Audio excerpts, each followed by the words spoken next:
আরেকটা ঢপ, এটা নয়া ঢপ মুখ্যমন্ত্রী। বন্যা পরিস্থিতি এলে উনি বলবেন ম্যানমেড, আমরা বলি এটা উন্নয়নমেড। কেন্দ্রের যা দায়িত্ব, সে দায়িত্ব কেন্দ্র পালন করতে পারেনি, কারণ ড্যামগুলোতে আরো বেশি গভীরতা দরকার। ভারতবর্ষের প্রত্যেকটা ড্যাম, সেখানে সিলটেশন আছে, পলি জমছে, ফলে তার গভীরতা কমছে। মুর্শিদাবাদের ফারাক্কা থেকে আরম্ভ করে ডিবিসি যাবে একই অবস্থা।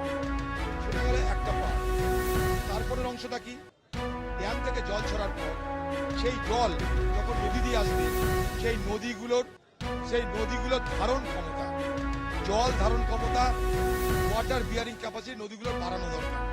এই বাংলায় সেই জল ধারণ ক্ষমতা নদী বাড়েনি। কেন বাড়েনি? কারণ এই বাংলায় সেচ নিয়ে কোনো কাজ হয় না। আপনারা বলুন, যে বন্যার সময় এত কথা বলা হচ্ছে, যে পশ্চিমবঙ্গ সরকার বন্যা নিয়ন্ত্রণের জন্য কত টাকা খরচ করেছে, বন্যা নিয়ন্ত্রণের জন্য কত টাকা খরচা করেছে। যখন বন্যা হয় তখন সরকার সজাগ হয়, তখন সরকার কাজ করার চেষ্টা করে। যখন বন্যা হয় তখন সরকারের মনে হয় রামকৃষ্ণদেবকে ডাকি, রামকৃষ্ণ স্বর্গ থেকে আসে, এসে। हमारे YouTube चैनल को लाइक और सब्सक्राइब करना न भूलें।